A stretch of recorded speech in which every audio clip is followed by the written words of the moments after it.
Bem-vinda, bem-vindo ao Promundo Pod, o podcast do Instituto Promundo, ressignificando masculinidades e paternidades. E hoje o episódio é muito especial porque o Promundo lançou, mês passado, o relatório das paternidades brasileiras e criou um índice, o Índice do Desenvolvimento das Paternidades, o IDP. E hoje nós vamos falar sobre esse relatório e nós trouxemos aqui os autores e autoras desse relatório. Nós estamos aqui com Angelita Herrmann, que é uma das autoras, falando sobre a questão da mortalidade infantil, que é um dos temas aqui do nosso relatório. E a Angelita é nutricionista, especialista em amamentação, saúde pública e políticas para a primeira infância, consultora do Instituto Promundo, já foi presidenta do nosso conselho, atua na promoção de masculinidades e paternidades cuidadoras e no desenvolvimento de programas e políticas públicas voltadas à infância. Tem ampla experiência em gestão pública, tendo sido secretária de Saúde de Vacaria, Rio Grande do Sul, coordenadora nacional da saúde do homem no Ministério da Saúde, onde participou do lançamento da estratégia pré-natal do parceiro, e gestora de saúde e de assistência social em Colinas, no Rio Grande do Sul também. Representa o Promundo na rede nacional e na rede estadual pela primeira infância, integra o grupo diretivo da REP Rio Grande do Sul e também faz parte do coletivo Aldeias Infância. Nosso currículo, e poderia botar muito mais aqui, né, Angelita? Mas temos também, né, que aí o currículo é quase extenso como o da Angelita, do professor Marcos Renato de Carvalho, um grande amigo, né, para mim, o maior especialista em amamentação, talvez hoje, né, de toda a América Latina e Caribe, uma pessoa eu tenho uma profunda admiração, docente de pediatria da Faculdade de Medicina da UFRJ, especialista em amamentação pela WellStart International Location Management e pelo International Board Certified Lactation Consultant desde 2001, edital do portal www.aleitamento.com, por favor, visitem esse site espetacular desde 1996, membro do Medical Advisory Team pela Leche League International, organizador das 5 edições do livro Amamentação, Bases Científicas, pai da... acabei falando muito rápido, e é mais importante, né, o pai da Clara e da Sofia, lógico. E no relatório, o professor Marcos, ele escreveu os capítulos sobre a relação, né, da paternidade com a amamentação e também com a vacinação. Então, muito prazer tê-lo aqui com a gente, professor Marcos.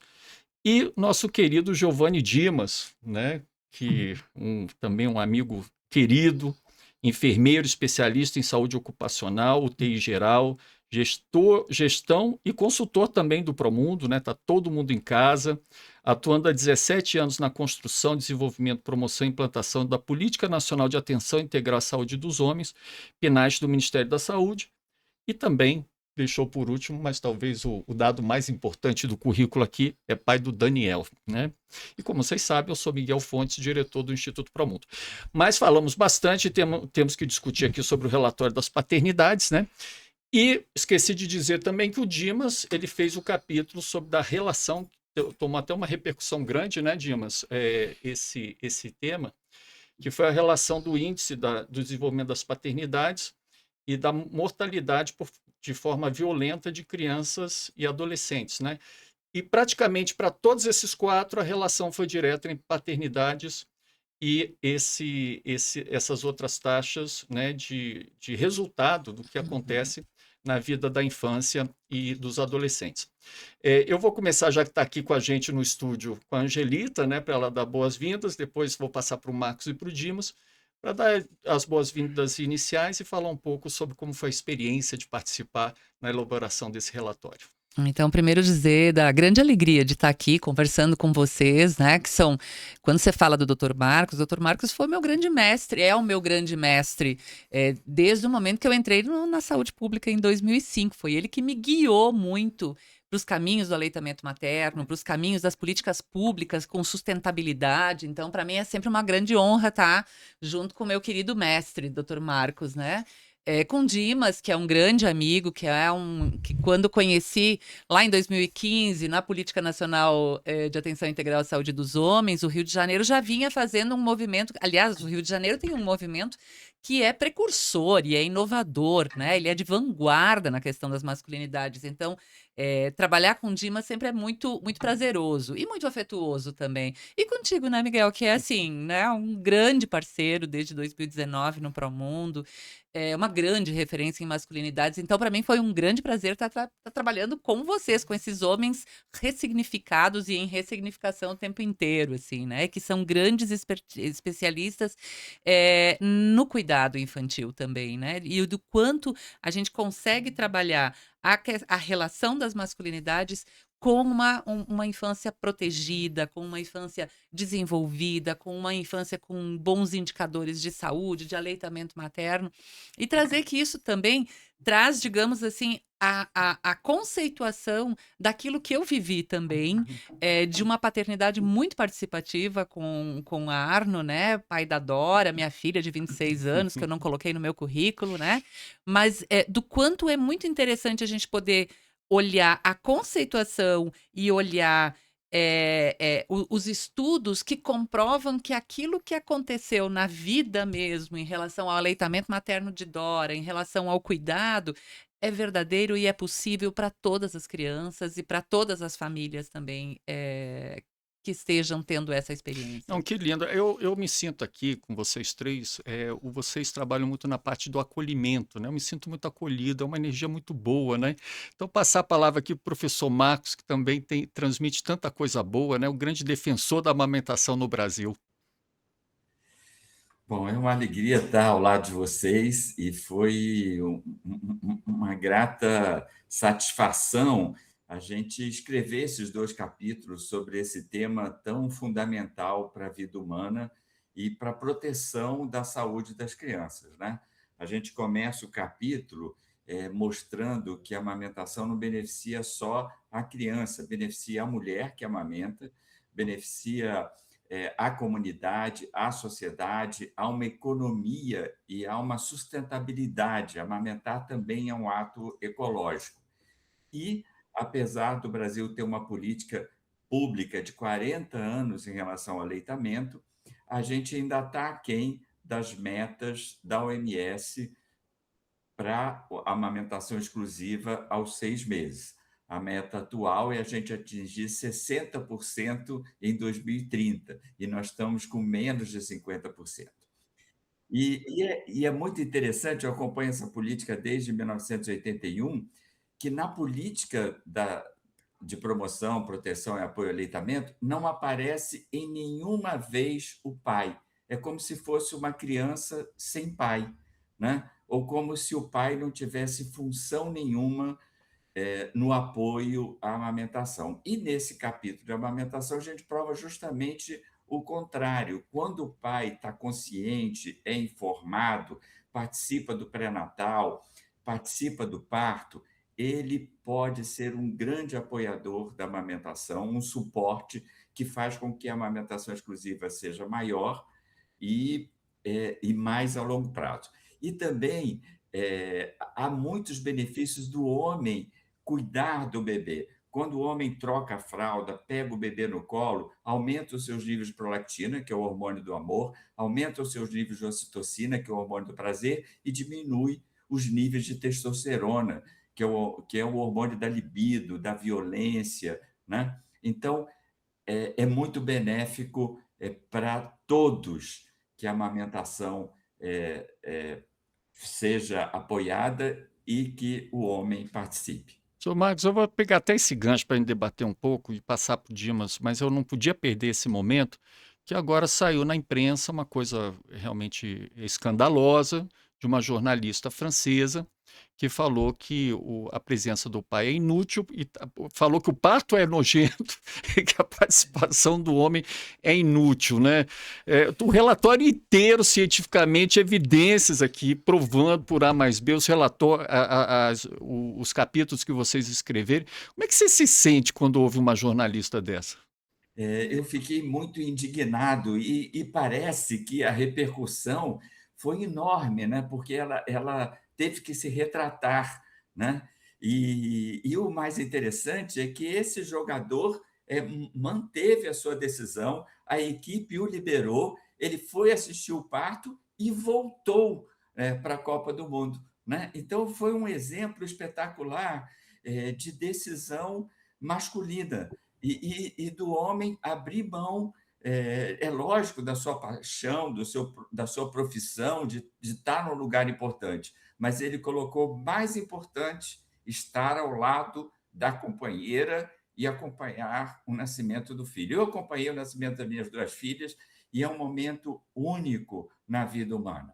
É um momento que a gente se vincula mais ainda. É um momento que a gente apoia essa mulher para que ela sofra menos violência obstétrica, que ela tenha menos índice de cesárea, que ela tenha menos, já tem estudos provando que ela recebe menos medicação e pode sentir menos dor se sente amparada, acolhida pelo seu companheiro. Sem dúvida. E a gente mostrando aqui no relatório com a abundância de evidências que não tem mais ir contra, e uma aberração dessa não tem mais suporte em nenhum tipo de discussão que a gente veja na mídia ou até mesmo nas mídias sociais, né? E Dimas, meu querido, que bom que você está aqui com a gente, né? Pegou uma repercussão boa também o tema que você tratou, né? Que foi da questão das mortes violentas de crianças e adolescentes e também nessa relação da paternidade, né? Olá, boa tarde a todos, boa tarde a quem nos ouve. Primeira alegria, né, estar aqui com esse time, essa potência, né, fazer parte dessa turma. O que eu achei muito interessante, Miguel, eu comentei isso lá no lançamento. A gente escreveu isso a várias mãos, cada um escreveu o seu capítulo, mas parecia que a gente estava escrevendo um do ladinho do outro. Parecia que em algum momento alguém pegou até uma colinha ali, vou seguir por aqui, vou pegar um pedacinho da ideia. E foi tão gostoso escrever o IDP, por esse movimento. Acho que todos estavam com a mesma intenção, com o mesmo querer, essa mesma vontade de produzir um instrumento que fosse capaz de gerar todo isso que está acontecendo. Eu estou conseguindo ver no próprio estado do Rio de Janeiro, conseguindo ver através do Grupo Nacional dos Coordenadores de Saúde do Homem Nacional, assim, um interesse muito grande em relação ao IDP e o quanto isso instrumentaliza as atividades diárias no lidar com a população de homens. A gente ainda tem uma dificuldade muito grande em lidar com esse homem que vai ser pai, esse homem que está recebendo a notícia que vai ser pai, e aí a gente tem vários ambientes, aquele que namora, mas em algum momento a namorada engravidou, e aí como é que se trabalha com essa chegada dessa informação, como é que essa aceitação. A gente sabe que ainda existem muitos tabus, ainda existem muitas dificuldades no quesito sociedade, mas também existem dificuldades para a cabeça do homem, e aí esse homem no sentido total, né, em que você tem diversos modelos de paternidade, né? Então, aqueles casais que não queriam ter um filho, e em algum momento essa gravidez chegou e estão grávidos, e aí a notícia, como é que é isso? E o nosso querido professor Marcos trouxe uma coisa muito interessante. Assistir ao parto, eu assisti também o parto do meu filho. Não tem experiência que se compare. Não tem, não há.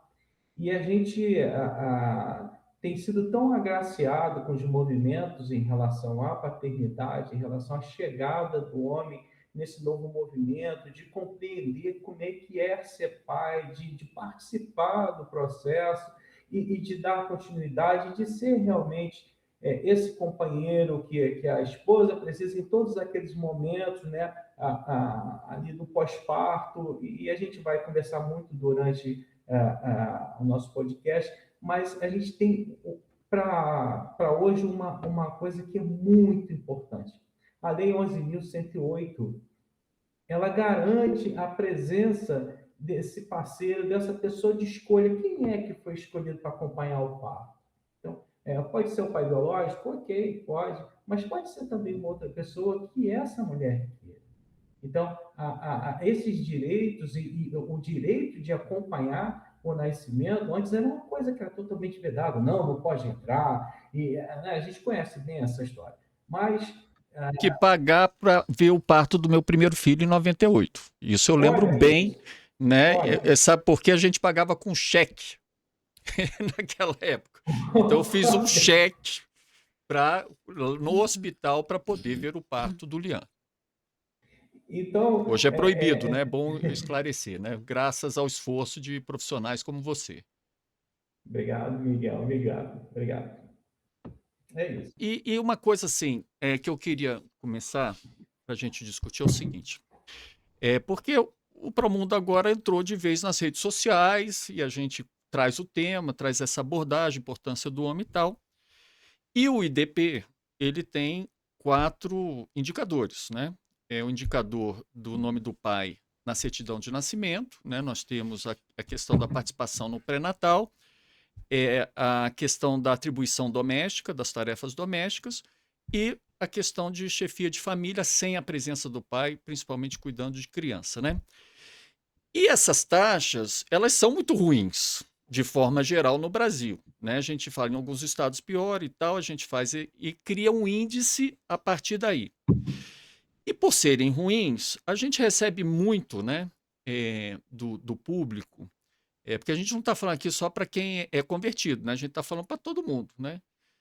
E aí a gente fica ouvindo assim, não, mas homem não tem jeito, o homem acabou, o homem não vai participar nunca, o homem é isso, o homem é aquilo, e além dos movimentos das redes sociais, né, homosfera, essas coisas todas, eu queria saber de vocês assim, como é que vocês se sentem em relação a advogar sobre isso, né? A participação do homem, que ela é fundamental, que o homem sim pode mudar, que a cultura pode mudar, que não é uma questão biológica de ser homem, né? Uma questão cuidado do ser humano. Então, o que a gente responde para essas pessoas que vêm com tanta raiva, né? Tanto ódio em dizer assim, homem não tem jeito e acabou, né? A gente sabe que tem porque a gente faz programa, né? Mas eu queria ouvir um pouco como é que o IDP vocês acham que ajuda nessa discussão. Primeiro, se vocês me permitem, rapazes, vou fazer uma fala aqui, né? Mas primeiro eu entendo o seguinte: nós temos uma força nas políticas públicas, uma força de recursos humanos na política pública que é muito grande. Se nós conseguirmos, com evidências científicas, por que eu entendo que o IDP ele é tão importante? Porque você, com evidências científicas, consegue convencer, ou pelo menos fazer com que essa grande massa de profissionais servidores de saúde, de assistência social, da educação, de políticas públicas mesmo, consigam se convencer dos benefícios e aí sim refletir sobre o seu processo de trabalho. Se nós conseguirmos que essa massa de servidores acredite efetivamente de que não há possibilidade de você refletir somente a partir da sua experiência ou então daquilo que é muito raso, homem é tudo igual, mulher é tudo igual, criança é tudo igual. Não, nós temos evidências científicas que dizem que existem benefícios na inclusão desse homem. Nós temos exemplos de homens, aqui nós estamos com 3 homens no podcast, né, dizendo, não, peraí, o parto dos Mudou meus minha filhos vida, foi diferente, mudou minha vida. mudou a minha Minha vida, vida mudou. eu sou um homem Com certeza. diferente, eu sou um pai diferente. Então, quando a gente começa a mostrar para as políticas públicas que uma escuta qualificada, e como diz Rubem Alves, né, a gente precisa ter curso de escutatória e não de oratória, né? Aí a gente tem a possibilidade de fazer a mudança e de, inclusive, conversar com essas pessoas que nas redes sociais elas simplesmente escrevem sem refletir ou elas escrevem a partir do seu inconsciente mesmo, aquilo que está no raso, né? Hoje, no dia de hoje, é o dia também da educação sem violência, e eu preciso também chamar a atenção para isso, assim, de que há a possibilidade da gente educar diferente, de se educar diferente e de viver de uma forma diferente, que seja diferente daquilo que está dado de uma forma muito simplória, Angelita, né? mas você acha, então, que além de invocar o princípio da administração pública da moralidade, é também da eficiência? Porque Com isso certeza. traz uma maior eficiência primária sistema de saúde, educação Nós estamos, nesse momento, fazendo uma formação com profissionais de saúde do Mato Grosso e eu venho falando sempre e fazendo a defesa, dizendo, gente, quando a gente inclui esse homem, a gente fortalece a família e dá autonomia e responsabilização e corresponsabilização, vai ser menos serviço para nós, né? Porque eles vão se sentir cada vez mais potentes e a gente vai cada vez ficar olhando mais e dizendo, opa, não vai mais precisar tanto de mim quando você precisar. ou Você seja, o sabe onde cuidado buscar. primário já está em casa, não precisa do cuidado terciário lá no Não hospital. isso é eficiência e eficácia e assim, é de otimização dos recursos da gente mesmo, da energia da gente. Porque todos nós somos profissionais da área da saúde, aqui, Marcos, Dimas. É frustrante demais quando você passa o tempo inteiro tendo que resolver problemas causados Mediar, lá, né? mediar, enfim, né? Então, acho que assim, é uma questão de eficiência, de uma questão de otimização de recursos e de energia individual também e do sistema público de saúde, de assistência social, da educação, enfim. Excelente. Marcos, Dimas, o que vocês acham sobre isso? Bom, eu vou trazer uma coisa que é uma inquietação muito forte quando você tem essa fala franca sobre paternidade, né? E envolver esse pai dentro desse processo e fazer que ele contribua com o bem-estar, da proteção da criança, do adolescente, no enfrentamento e na prevenção das mais variadas formas de violência infanto-juvenil, é um grande ganho, trazer ele para dentro, responsabilizá-lo também, dizer que ele é parte desse processo, ele tem que se envolver diretamente, né? Não indiretamente, ser aquela pessoa que passa por ali, não, ele é uma pessoa que faz parte, ele está dentro, ele é presente nesse momento, e ele tem que entender que a paternidade, essa presença paterna é indispensável. Não é um momento aleatório, não é um momento, não é a sobra de tempo, não é aquele tempinho que ele passou em casa. Não, é indispensável ao... Para ele mesmo, né? Exatamente, Miguel. E no desenvolvimento da criança, das emoções, da relação social, do cognitivo e o físico, ele tem participação direta e efetiva nisso. Então, isso está muito ligado a essa presença desse pai, né, na participação, né, da criação dessa criança, de imprimir nessa criança essas emoções e fazer com que essa criança comece a criar identidade. Então, essa figura histórica do homem provedor, eu vejo, eu não sei se posso estar enganado, mas eu tenho visto que isso tem sido desconstruído pelas transformações sociais, através da ciência, a gente consegue identificar um ser participativo, também que começa a reconhecer as responsabilidades com a criança do dia a dia. Então, tenho visto essa mudança assim, agora com uma boa frequência, talvez pela facilidade também dos canais de comunicação, pelo que a mídia tem contribuído positivamente, né, e tem nos ajudado, que a verdade é essa, a gente depende dessa veiculação da mídia, mas a gente não pode esquecer, a gente precisa de lembrar que o cuidado da criança, ele não é uma obrigação atribuída à mãe. E Dimas, o que acontece também é que acaba passando assim. Eu gosto de falar, por exemplo, eu sempre falo isso, né? Porque é para mim mesmo. A igualdade de gênero salvou minha vida. Eu me sinto uma pessoa mais saudável. A relação que eu tive com meus filhos pela igualdade de gênero nas tarefas domésticas, em acompanhar a amamentação, para a questão da vacina, foi tão prazeroso que eu vejo paternidade até mais como um direito do que um dever, né? Mas tem essa coisa ideológica, né, Marcos, que a gente fica preso a essas coisas, dá uma raiva até. A gente ficar essas coisas com tanta evidência. E você, assim, ali, mão na massa, deve dar uma irritação até dessa coisa, né? Ideológica. Eu tive um pai que não foi cuidador. Eu descobri no meu álbum de família que a única foto que eu tenho com meu pai é ele pousando comigo para sabe, pai de selfie, né? E não tem uma foto dele me dando banho, trocando fralda, me dando comida ou brincando comigo, né? Então, foi uma geração anterior que não era cuidadora. Felizmente, a gente está conseguindo reverter isso, né? E eu acho, Miguel e companheiros, que a gente tá florescendo a questão da paternidade, uma semente que foi colocada há muito tempo.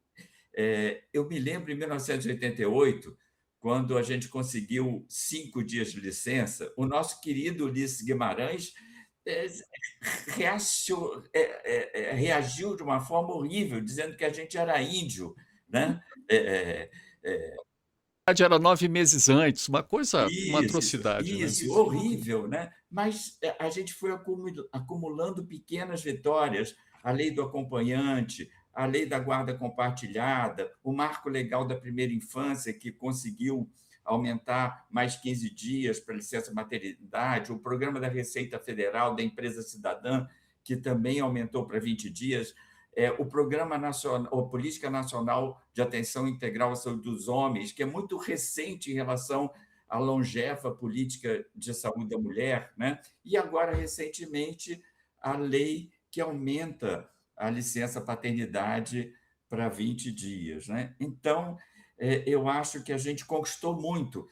Eu nunca tive, na minha graduação de medicina, nas minhas especializações, no meu mestrado, nos cursos que fiz, nenhuma aula de paternidade. A gente teve, eu descobri, estudei paternidade sofrendo, né? E vendo outros homens sofrerem, né? Então, hoje em dia, a gente já tem isso mais claro, essa importância, né? E uma vitória que eu consegui recentemente, já vou concluir, é que há 3 anos eu consegui colocar o tema paternidade na graduação de medicina da UFRJ. Então, os médicos da UFRJ têm um conhecimento sobre as políticas e sobre a importância do cuidado paterno. Por isso que essa admiração não para, né, Xelita? É só falar que a gente fica aqui, É um né, mestre. proseando e curtindo, né? Eu acho que você estava Então, tentando eu trazer fico uma... pensando nessa história toda, né? Hoje a gente já tem homens querendo exercer o seu direito, né? A gente vem também de um processo histórico em que há gerações atrás, né, Marcos, assim, haviam muitas mulheres nessa rede de cuidado. Então, as famílias eram maiores, elas moravam mais próximas, então as mulheres estavam mais juntas ali na comunidade e o homem dizia: bom, não estão precisando de mim aqui, então vou pro bar, né? Ou vou para fora de casa. Porque também era ensinado a isso, né? E isso, as famílias vão mudando, né? As famílias foram mudando, as famílias foram morando mais longe, foram ficando menores. E essa carga foi ficando para cima desta mulher. Então, quando a gente muitas vezes ainda pensa assim, mas estão tentando tirar o protagonismo da mulher. Não, não é isso, é pelo contrário. É benefício para esta mulher ela ter alguém com essa compartilhamento. Lógico, Então não autonomia é feminina, retirar o lógico. lugar de ninguém, né? Eu fico muito contente quando o Marcos lembra que 2016 foi o movimento do Marco Legal da Primeira Infância e foi o movimento da primeira infância. Então foi um movimento muito da Rede Nacional da Primeira Infância também e dos movimentos da sociedade civil dizendo: precisamos colocar este homem mais para dentro desse cuidado, né, Marcos? Então, assim, todo o movimento. Agora, a mesma coisa, tem todo um movimento da sociedade civil dizendo: nós temos o direito de ter este homem mais perto, como um movimento de proteção a essa primeira infância também. Então, a regulamentação, finalmente, da licença paternidade, com essa possibilidade de extensão da licença paternidade para os próximos anos, e aquilo que nós queríamos que fossem 30 dias, não conseguimos, talvez seja exatamente uma oportunidade agora de nós irmos medindo com o IDP à medida que vai melhorando o indicador de desenvolvimento de paternidades com essa proteção desse dúvida, pai em casa sem dúvida. também, né? E o Dimas, ele tem uma experiência que é maravilhosa. Ele trabalha com grupos extremamente vulneráveis, né? O homem rural, aquele que, né, muitas vezes tem um pensamento mais rígido, né? Tem outros grupos aí no estado do Rio de Janeiro, e ele sempre traz essa perspectiva que mudança pode ser para todo mundo, né? Mas é importante levar essa mensagem também para todo mundo, né, Dimas? Sem dúvida, Miguel. Alcançar esse público é necessário uma grande estratégia, né? Todo um cuidado, né, para conversar, para conversação, né? Não adianta você levar modelos engessados e conversas que não vão alcançar esse público e ir de encontro à necessidade desse homem. Então, às vezes, como quando você fala com criança, você não fala com criança de cima para baixo, né? Olhando a criança de cima para baixo. Isso, a criança se sente diminuída, ela tem medo. Então, quando você se abaixa e fala no olho da criança, a conversa ela flui, é diferente, né? Então, quando você vai ao território, você conversa com esse homem do campo, você precisa de toda uma estratégia de conversar com ele, mas é aquela conversa franca, aberta. É claro que a gente não abre mão da ciência, a gente não abre mão da nossa formação, mas a gente sabe como conduzir uma conversa simples, mas que ela seja eficaz e alcance o objetivo que a gente precisa, que é o quê? Dizer para esse homem que ele precisa de participar da estratégia do pré-natal do parceiro, que é, sem dúvidas e sem medo de errar, uma iniciativa de sucesso, isso em todo o Brasil. Então, você fazer com que esse homem compreenda, eu ainda ouso dizer que a estratégia de pré-natal do parceiro hoje é a maior força motriz que nós temos para colocar o homem dentro de uma unidade básica de saúde para perceber que ele precisa de estar atento às necessidades de saúde, que ele precisa se reconhecer como pertencente daquela unidade básica de saúde, porque existe uma preocupação muito grande do homem quando chega na unidade de saúde. Ele vê um ambiente todo preparado para criança, idoso e mulher, desde cartazes, cores, e a gente sabe que existem comportamentos masculinos, né, que a cor rosa incomoda o indivíduo.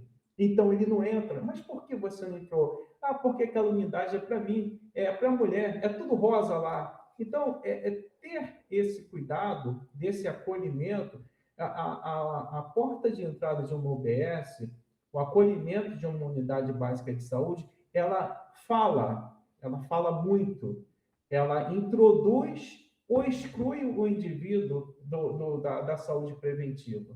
Então, desde o acolhimento ali no balcão, de pessoas que saibam o que estão fazendo com essa população que chega, com atendimento qualificado, para que esse homem transite dentro dessa unidade de saúde preventivamente e consiga participar do pré-natal do parceiro, para que ele aprenda a corresponsabilidade paterna, reduzindo a sobrecarga materna, né, do seu cônjuge, e o estresse doméstico também, e isso pode precipitar situações de violência, e aí a gente tem uma situação que descamba para vários lados, mas é importante que esse homem ele consiga compreender a necessidade de participar dessa estratégia que o que eu tenho visto? Uma vez que esse homem ele é alcançado pela estratégia do pré-natal do parceiro, ele não larga mais a unidade básica de saúde. O filho nasceu, ele continua vindo,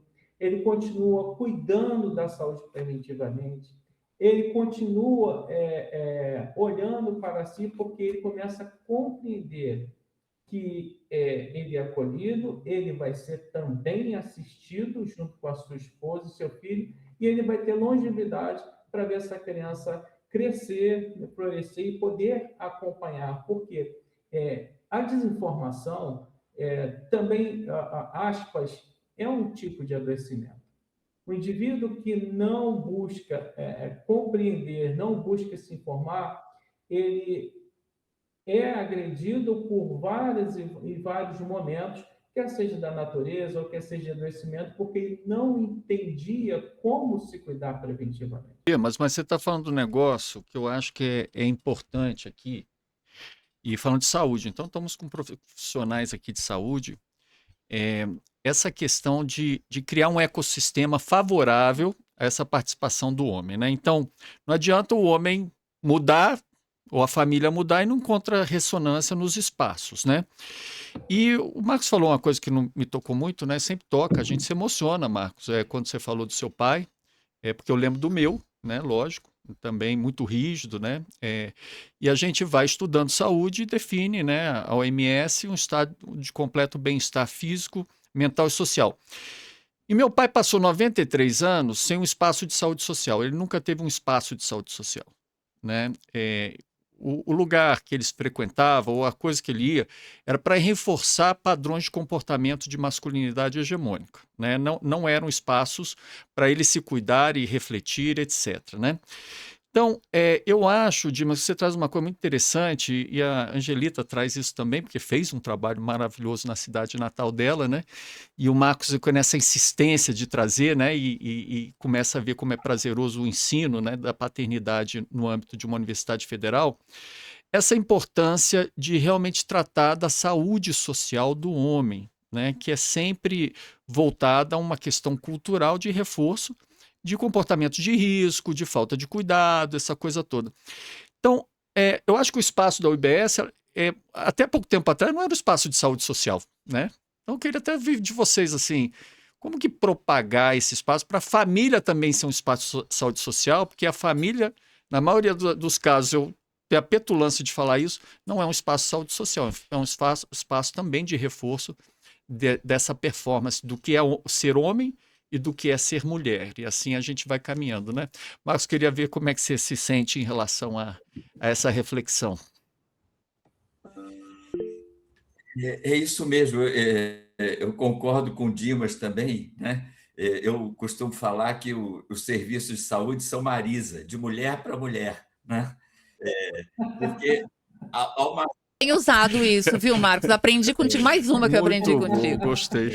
Agora eu vou cantar essa música diferente, De mulher viu? para mulher. Agora, quando vier, eu vou pensar nisso. Então, realmente, a gente precisa mostrar que os postos de saúde mudaram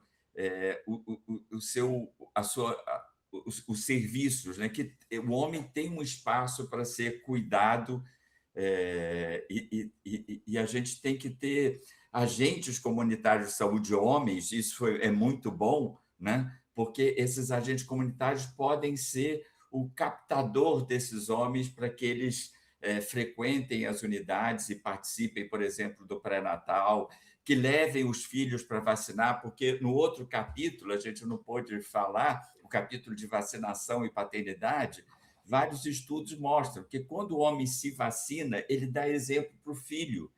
E quando o homem está convencido da importância da vacinação, as coberturas vacinais aumentam nas crianças também.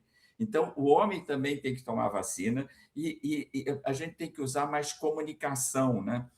Eu tive a felicidade de fazer uma especialização em comunicação em saúde na Fiocruz para poder ser melhor promotor da saúde da criança, da mulher, do homem, da paternidade, né? Então, os homens precisam aparecer na publicidade de vacinas. Ele levando o filho para a vacina, ele se vacinando e ele no colo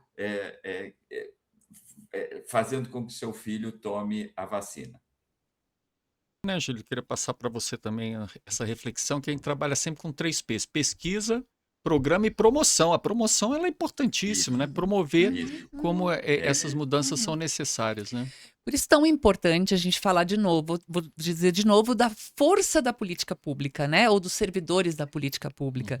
Porque primeiro, no SUS, grande parte das vezes, esse homem invisível, né? Então, lembro de uma visita que nós fizemos a uma unidade de saúde, que a equipe disse exatamente isso: o homem não vem.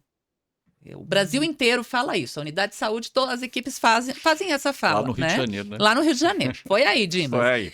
E Marcos. Quando nós chegamos depois para fazer a visita na unidade, depois da reunião de equipe, haviam mais homens na sala de espera do que mulheres. Verdade.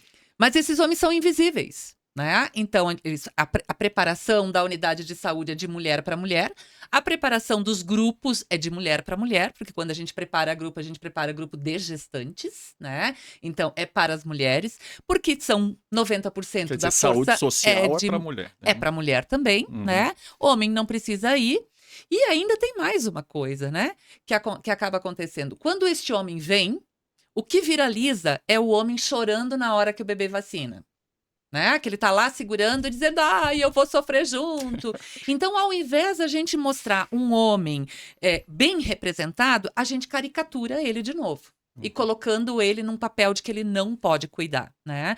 E aí quero trazer a experiência nesse pequeno município, um município que era um laboratório de inovações, em que em 2 anos, gente, resultados, nós passamos 8 meses sensibilizando a equipe para o tema da paternidade, da inclusão do homem, olhando os processos de trabalho, dizendo, onde é que está esse homem?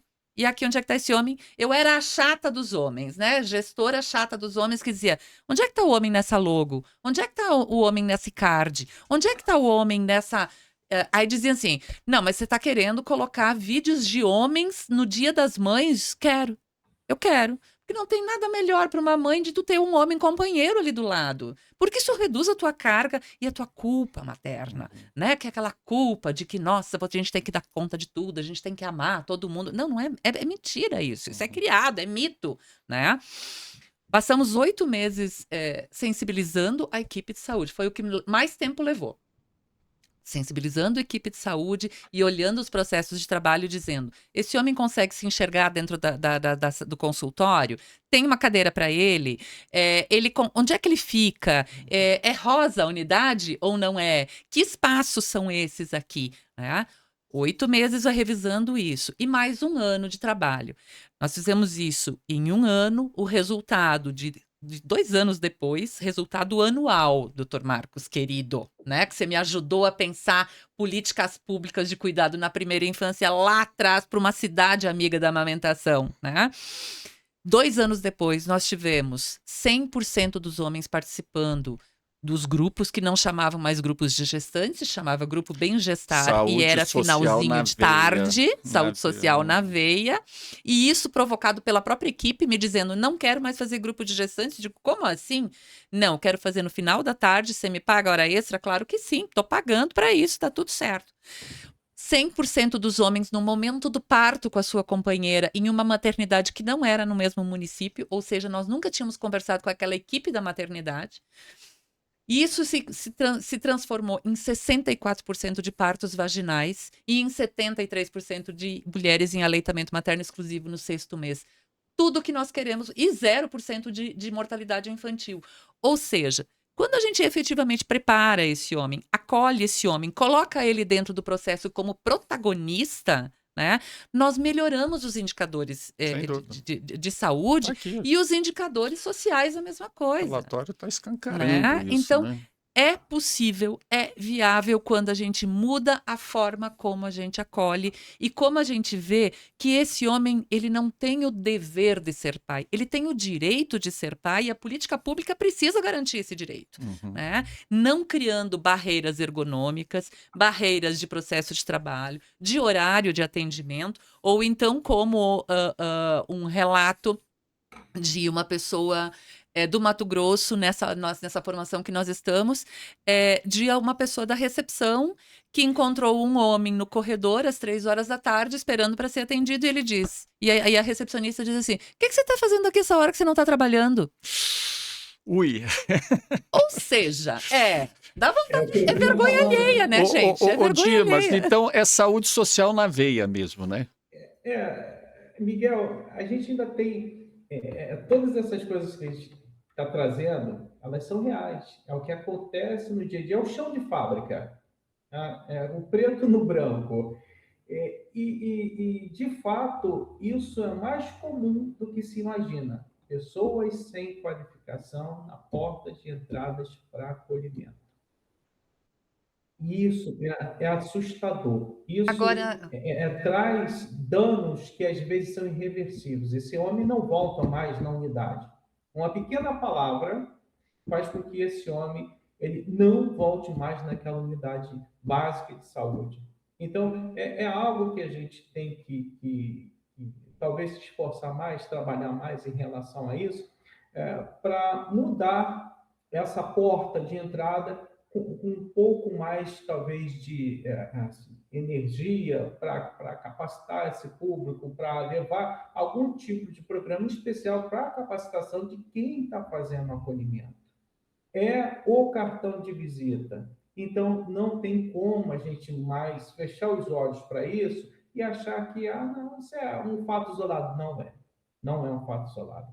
A gente tem muitas oportunidades de ingresso de homens em serviço de saúde hoje, né? Mas a gente precisa azeitar um pouco mais, se cabe a palavra, dentro desse contexto e dizer para o homem: ei, aqui é lugar para você também, é pertencimento seu, você faz parte, você precisa fazer parte. Quer ver um programa que tem despontado Brasil afora, através do Agora Tem Especialista? Antes a gente tinha um conceito de que o homem era um indivíduo, o homem caminhoneiro era um indivíduo itinerante, né? Nós temos entre a população itinerante de caminhoneiro e caminhoneiras, famílias itinerantes. Nós não temos mais aquele indivíduo isolado que fazia viagem Brasil afora, mundo afora e voltava meses depois para sua casa. O filho tinha nascido, ele já ia conhecer a criança já pós-parto e bem, né, em Caminhão já é um outro trailer. momento. Agora, o ponto de parada de descanso para o caminhoneiro, caminhoneira, é uma extensão da UBS, resumidamente, é uma extensão da UBS local daquele município, naquele estado onde esse caminhoneiro está passando. Então, as necessidades básicas de saúde dessa população itinerante, aí quando eu digo população, é que é uma família na boleia de um caminhão. São crianças que não estão indo para a escola, a esposa com necessidades de saúde, de tratamento, de tudo, mas que está acompanhando o seu marido por N motivos. Existem casos que essa mulher cansou de ficar sozinha em casa e ela passou a viajar com o marido. Por conta de quê? Do não afastamento da família, desse homem ver a criança nascer, desse homem ter o contato, não ser um estranho quando chega em casa. Então, olha quantos fatores que a gente enxerga daqui, e isso existem vários outros, né? A gente está falando de alguns, talvez a ponta de um iceberg, né? Mas de homens que vivem solitariamente, isoladamente, adoecidos, e hoje conseguem ser alcançados por um programa, né, onde ele passa nas estradas, ele vai encontrar isso Brasil afora. Então, isso é um grande ganho para essa população de homens. É um Dimas, grande eu ganho acho que para a a família. Angelita tem uma pergunta para você também nesse tema. Você estava querendo questionar ele alguma coisa específica? Não, Não? tranquilo. Ah, tá. Porque eu acho que a gente estava falando da saúde social, ela estava tentando pensar assim como essas populações vulneráveis que você atua, né? Talvez reforçando realmente, você já falou de população rural, de população de caminhoneiros e outras populações, porque você falou uma coisa interessante também, Dimas, no começo da tua fala, que foi os tipos de paternidades, né? Você podia explicar um pouquinho mais para o nosso ouvinte o que isso quer dizer? Miguel, a gente vive vários, Miguel e colegas, né? A gente vive vários modelos de paternidade. A gente vive momentos sociais diferentes, momentos de individualidade, homens que assumiram a paternidade do seu filho e são pais solo. E aí a gente tem momentos em que foram 3 a maternidade, voltaram apenas 2, o pai e essa criança. A gente vive momentos de homens que acolheram os seus filhos porque a mãe não quis aceitar a criança, rejeitou o filho, e esse pai assumiu a criança com toda a responsabilidade, todo o amor de mãe. Você conversando com esses homens, você percebe que há uma sensibilidade né? Quando se fala de sensibilidade para homem, começa logo aquela coisa, né? Ah, mas homem sensível, peraí. Não, a sensibilidade de um pai, o amor de um pai pelo seu filho, que ele tenta assumir responsabilidades que vão para além das condições dele, tanto físicas, psicológicas e daí por diante, por ver a necessidade, né, de praticar ali a paternidade.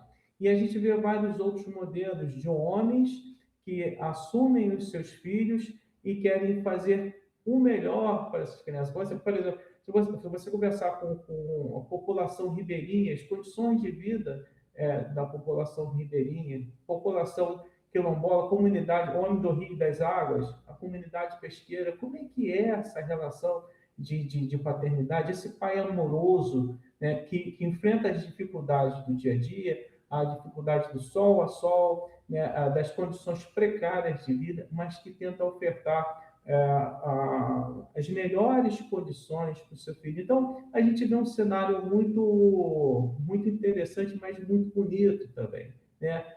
A panorâmica disso tudo, quando você pega estudos de alguns tempos atrás, ou então até de vivências que se teve um pouquinho para trás, e você faz uma comparação, você vê homens hoje muito mais envolvidos com a pauta, muito mais interessados e participativos.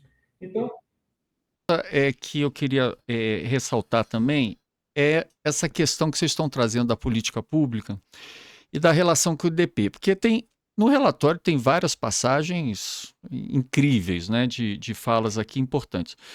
Mas o professor Marcos, ele colocou uma coisa aqui como consideração final, que eu acho que desencadeia não só para a amamentação, mas para todos os outros, né?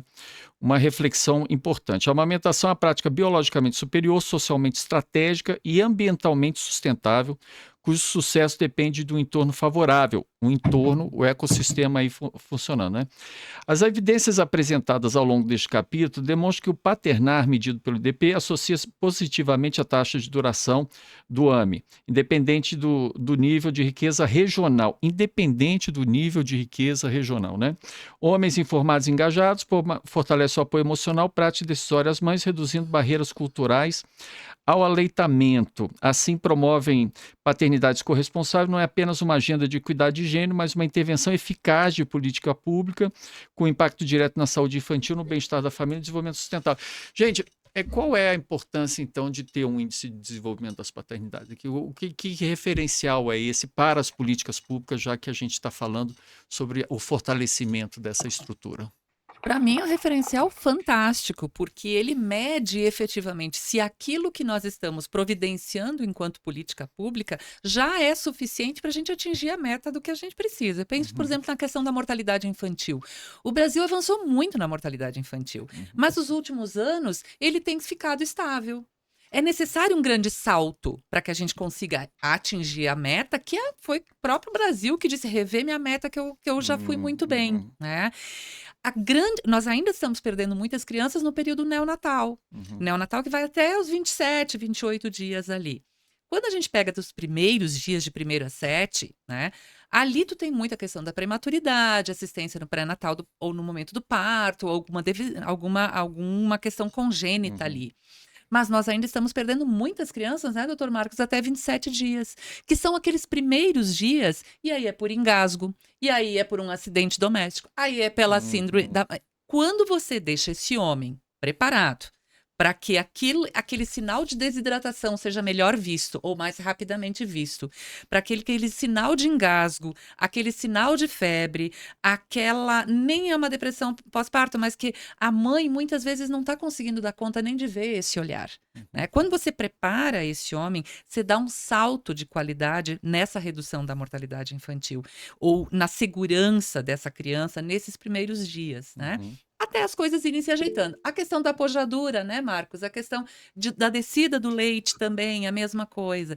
Então, quando o IDP, ele nos dá o caminho de dizer, peraí, o que ainda está faltando? Né? Onde é que eu preciso focar mais as minhas atividades, as minhas atitudes e pensar em como é que eu consigo atingir essas metas, as metas que eu mesmo me propuser, né? Então, o indicador, o IDP, ele nos dá um grande caminho para a gente dar o salto de qualidade no aleitamento materno, que nós não atingimos a meta ainda, né, doutor Marcos? Ainda não atingimos essa. Nos indicadores de vacinação, que reduziram muito nos últimos anos e que agora precisa de um trabalho de comunicação muito específica com esse homem, porque muitas vezes é esse homem que diz, né, na sua ignorância em relação à vacina, ele não vai vacinar meu filho. Meu filho você não vai vacinar. Né? Então, a gente conseguir convencer este homem de que a vacinação realmente é importante, parando com essas bobagens que foram ditas de um movimento anti-vacina nesses últimos anos, nós vamos reduzir mortalidade infantil para os indicadores, para as metas possíveis, vamos aumentar aí a vacinação para as metas necessárias aí de 95%, 100% ali, nenhuma criança não vacinada, melhorar os índices de aleitamento materno e reduzir a morte violenta perpetrada, né, numa educação com violência, numa educação truculenta, numa educação que ainda acha que apanhar vai ajudar a educar. Eu acredito muito nisso, Angelita. E eu queria ouvir muito o Dimas também, Marcos, né, nessa reflexão que você faz, que eu acho tão importante. Parece que nas questões de desenvolvimento infantil se chegou já a muito perto do que se pode fazer dentro de uma situação de mapeamento de riscos, modelos epidemiológicos, que a virada de página hoje é a participação masculina no cuidado, né, Dimas e Marcos? O que vocês acham? Professor, eu falo depois de você. Eu acho que a gente precisa que a política pública tão importante implemente mais o letramento dos profissionais de saúde sobre a importância da participação do homem, do paternar no serviço de saúde. E uma outra coisa também uma outra ação efetiva seria a gente ampliar a comunicação, a promoção do paternar. Por exemplo, aqui no Rio, a gente tem um mês de valorização da paternidade, uma política pública da Prefeitura do Rio, com a iniciativa Unidade Parceira do Pai também. E eu estou aqui com a camisa da nossa campanha de valorização do cuidado paterno, né? Essa camisa é de 2003. Pai, dê o peito ao seu filho, né? Campanha de valorização do cuidado paterno, porque cada ano a gente tinha um tema. Um dos temas foi também, pai, aqui você é bem recebido, né? Então, acho que a gente tem que, da mesma forma que tem o agosto dourado em relação à alimentação, a gente tem que ter o mês de valorização da paternidade, aproveitando o segundo domingo de agosto, que é o Dia dos Pais, ampliando isso para mostrar para a sociedade civil a importância do paternar. Eu vou pegar um pouquinho, eu vou juntar um pouquinho as coisas aqui, vou passear lá pelo que a Angelita falou, pelo que o nosso professor Marcos falou. Eu vou pegar lá um pedacinho do IDP, porque eu vejo muito o comentário das pessoas, se está se tornando unânime. Dimas, que instrumento interessante. O quanto isso vai nos ajudar diariamente. A gente não sabia como quantificar, olhar para isso, interpretar, e algumas coisas básicas. Por exemplo, a gente fala muito em ciclos de vida, ciclo da criança, mas eu vou citar o ciclo, até para quem nos ouve, que não seja da área de saúde, né, para entender isso é importante que se saiba. Né? E o IDP ele trouxe muito isso, nomenclaturas, bases, o que são aquelas palavras ditas pelos profissionais de saúde que a gente não consegue entender enquanto leigo no assunto. Então, o IDP ele esclarece muita coisa e ele traz à baia muitos assuntos que muitas vezes ficavam passando despercebido, e do consultório para casa e ficava aquela lacuna. Então, falar sobre o ciclo de vida da criança, essa análise que o IDP traz sobre a participação paterna ao longo desses ciclos de vida, desde as fases recém-nascido, pré-escolar, idade escolar, adolescência, a puberdade. E alguém fala assim, mas isso tudo ainda é criança? Ainda é criança. Alguém questiona, mas é verdade? É verdade. Então, as transformações físicas, neurológicas, afetivas, sociais, elas acontecem intensamente na primeira infância. É nesse período que tudo acontece. E essa presença paterna torna-se indispensável. Ela é marcante.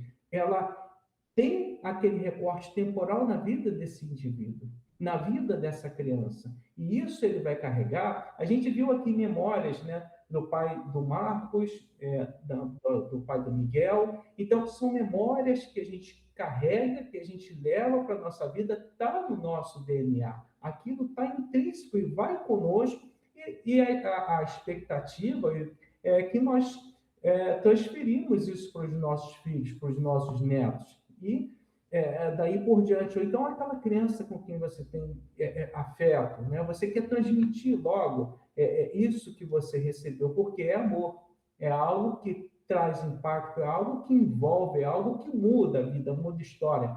Então, a paternidade ainda é um grande desafio.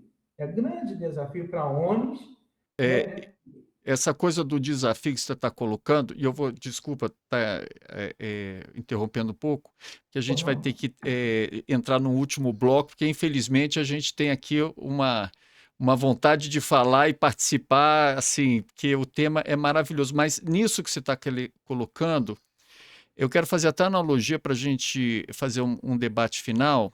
Eu queria ouvir de vocês, é o seguinte, nós entramos, né, na Academia Brasileira de Letras porque o Marcos colocou aí o verbo paternar, né? Esse verbo não existe na língua portuguesa, né? Esse verbo, o verbo, né, de atuação não existe. E aí eu queria fazer uma analogia. Quanto que esse verbo vai existir realmente na saúde pública, na educação, né, na assistência social? Quanto que a gente vai praticar esse verbo realmente, né? E a importância dele existir, porque não existe no dicionário, mas muitas vezes não existe nas famílias, não existe, né, nos sistemas. Então, o IDP ele cria um referencial no sentido de dizer, olha, um alerta, né, a licença paternidade, todas as evoluções que o professor Marcos trouxe, é uma evolução importante, de muito movimento, de muito engajamento, mas quando que a gente vai realmente ter esse verbo sendo conjugado, né, nas políticas públicas e na sociedade como um todo? O que vocês acham? Olha, eu entendo que o Promundo tem cumprido seu papel, né, enquanto sociedade civil, como, por exemplo, o acordo de cooperação técnica que nós fizemos com o Ministério da Saúde, onde a gente formou, não é que treinou, né? A gente formou mais de 20 mil profissionais da área da saúde e mais de 10 mil profissionais de outras áreas, exatamente sobre os temas das masculinidades, das paternidades, o pré-natal do parceiro, a necessidade do engajamento e muito mais, né? A necessidade da gente, enquanto políticas, entre promotores de políticas públicas, a gente efetivamente garantir o direito desse homem de paternar, né? Dando concretude ao amor paterno. E a concretude, ela vem com o cuidado, né? A gente não ama subjetivamente, a gente ama concretamente, a gente ama quando a gente vincula, a gente ama quando a gente olha no olho do outro e reconhece essa pessoa, né? Então, quando a gente troca uma fralda, quando a gente dá um banho, a gente está cuidando. E o cuidado é a concretude do amor. Né? Então, eu acredito que a sociedade civil tem cumprido seu papel. O Promundo tem cumprido seu papel, apresentando o IDP e apresentando para as políticas públicas, nesses acordos de cooperação técnica com o Ministério da Saúde, agora com o Ministério do Desenvolvimento Social, que a gente vai começar também, em trazer o tema da paternidade para que esses homens tenham o direito de paternar, mesmo que não saibam como fazer isso. Porque o cuidar é aprendido, ele é uma construção social, ninguém cuida sem aprender a cuidar. Eu brinco sempre com as mulheres, né? A gente diz o seguinte, que quando a mulher troca a fralda e a fralda vaza, tá na hora de trocar a marca da fralda, né? Quando o homem troca a fralda e a fralda vaza, a gente diz, você nem sabe fazer isso mesmo, né? Uhum.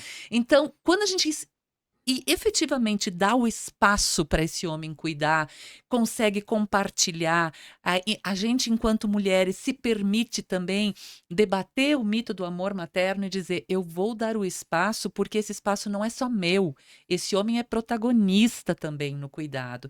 Então, me parece que a gente vai conseguir fazer com que esse cuidado seja concreto, com que o amor seja concreto. Dimas estava falando da questão do vínculo, né? Da formação do vínculo. O vínculo só se dá a partir do cuidado, do toque, do estar junto, do prestar atenção. Qual é a hora que o bebê está começando a chorar e que tipo de choro é esse? É choro de fralda suja? É choro de fome? É choro de sono ou é choro de eu quero um É colinho? verdade. Então, para mim, essa concretude tem que ser dada pelas políticas públicas para que esses homens tenham o direito de paternar e se sintam potentes para fazer isso, né? E professor Marcos, e aí? Quando é que esse verbo vai ser conjugado? Eu acho que a gente já mudou o panorama. Já tem muitos homens mais cuidadores, né? Talvez a gente possa elaborar, em linguagem simples, um manual para o exercício do paternar, né? Dando dicas práticas, desde a gestação até a primeira infância, de modos que o homem possa exercer esse cuidado, né? E mostrando que vai ser bom para aquela criança, para aquela companheira e companheiro, e para ele mesmo também, porque já, como você falou, já houve uma época que a paternidade era um dever, a gente conseguiu que a paternidade seja um direito e a gente quer que a paternidade seja um deleite, ou seja, que seja muito bom, que seja gostoso eu praticar esse cuidado. Do presente, né? O paterno, tu paternas, ele e ela paterno. Assim, um paternar completo na conjugação, né? No presente. O que você acha? Olha, Miguel, eu penso que a gente não pode perder nesse momento. A gente está num momento de muitas coisas acontecendo, mas também de muitas janelas de oportunidade. O lançamento do IDP, como eu já falei antes, ele tem frutificado, a gente tem visto quanto isso tem alargado fronteiras, tem aberto porteiras do Brasil afora.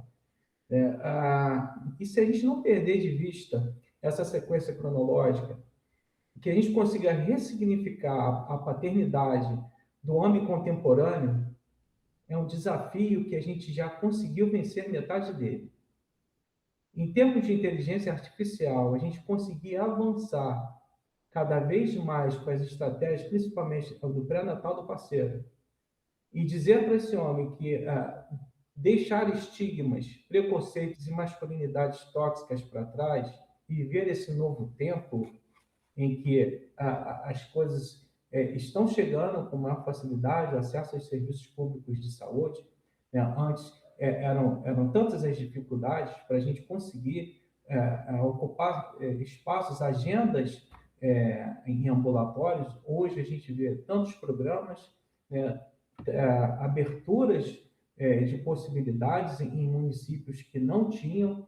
Então, eu acho que a gente precisa de vir com tudo mesmo, eu digo, com a pasta do homem, com a pasta da paternidade, trazendo toda a nossa experiência, toda a nossa bagagem e somar forças com outros entes para que a gente consiga, de fato, causar uma grande impressão a ponto de que isso reverbere e vá passando de pessoa a pessoa e isso se torna uma linguagem comum e as pessoas começam a entender isso como uma realidade, não como algo distante, como alguma coisa que ainda vai acontecer. Não, é presente, está acontecendo. Maravilha. Eu até conjuguei o verbo aqui, ela paterna, né?